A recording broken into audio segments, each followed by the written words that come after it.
జై శ్రీరామ్. లంకలో పట్టణాలన్నీ మెరుపు తీగల్లా ఉన్నాయట. వెలిగి ఆరుతుండే దీపాలు పెట్టారుట. గాలికి చిన్న చిన్న గంటల చప్పుళ్ళు చేస్తూ జెండాలు ఎగురుతున్నాయి. చుట్టూ ప్రాకారాలు బంగారు కాంతులతో ధగధగలాడుతున్నాయి. కాంపౌండ్ వాల్ ఏకంగా అలా కట్టేసుకున్నారు. మనం తిరుపతి గుడికే పైన బంగారం చూసి ఎక్కువ మోహం చెంది ఆ దేవుడు చాలా గొప్పవాడు అనుకునే స్థితి మనది. అదే శ్రీశైలం దేవుడికి ఏమి ఉండదు, రాయి తప్ప. అందుకే తిరుపతికి జనం అంత ఎక్కువ, శ్రీశైలంకి వెళ్ళే జనం తక్కువ. తిరుపతికి వెళ్ళి ఏం చూసావంటే వజ్ర కిరీటమనో వజ్రహస్తం చూశాననో చెప్తారు తప్ప దేవుడు కనిపించాడు అని చెప్పేవారు చాలా తక్కువ. ఎంత బంగారం చేరితే అంత కలి చేరినట్లే. ఎందుకంటే బంగారంలో నువ్వు ఉండమని కలికి పరీక్షిత్తు చెప్పాడు. ఈ వైభవాలన్నీ దాటి వెంకటేశ్వర స్వామి కనిపించాలంటే నీలో బాగా పాపాలు నశిస్తే తప్ప కనిపించడు.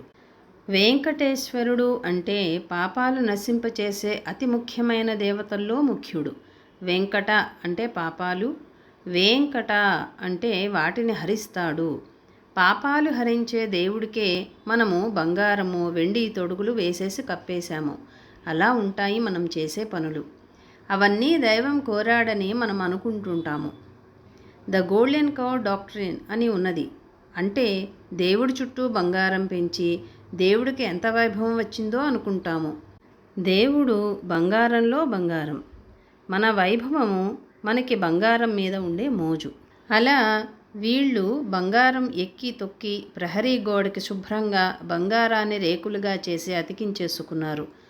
ఆ ప్రాసాద భాగాలలో చతుశ్శాలలు వైఢూర్యములు పొదిగి సోపానాలతో స్ఫటికముల తళతళలతోనూ ఆకాశమునకు ఎగిరిపోతున్నట్లుగా కనిపించినది.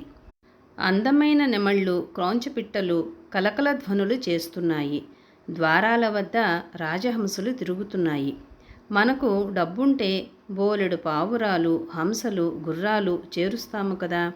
నృత్య గీత వాద్య ధ్వనులు, స్త్రీల ఆభరణాల చప్పుళ్ళు మారుమ్రోగుతున్నాయి.